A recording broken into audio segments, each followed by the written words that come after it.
بلوچستان کے شہر کوئٹہ میں سینٹرل پولیس آفس بلوچستان میں ایگل اسکواڈ کی 4 سالہ کارکردگی کا جائزہ لیا گیا۔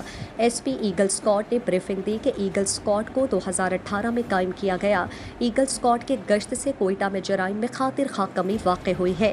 آئی جی بلوچستان پولیس محسن بٹ نے کہا کہ ایگل اسکواڈ کے لیے مزید نفری کو جدید ٹریننگ دی جائے گی، مواصلات کے نظام کو مزید بہتر بنایا جائے۔ ایگل اسکواڈ کے گشت سے عوام میں تحفظ کا احساس اجاگر ہوا ہے۔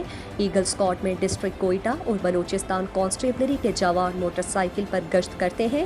انہوں نے کہا کہ دہشت گردی اور اسٹریٹ کرائمز کے تدارک میں ایگل اسکواڈ کی کارکردگی قابل ستائش ہے۔ ایگل اسکواڈ کو درپیش مسائل کو فوری حل کرنے کے لیے متعلقہ افسران کو احکامات جاری کر دیے۔ مزید دلچسپ معلومات اور خبروں سے آگاہ ہونے کے لیے Gedrosia point Facebook page, Instagram, Twitter کو فالو اور یوٹیوب چینل کو سبسکرائب کریں۔ بیل آئیکن بٹن دبانا نہ بھولیں تاکہ مکران سمیت بلوچستان کی خبروں سے جڑے رہیں۔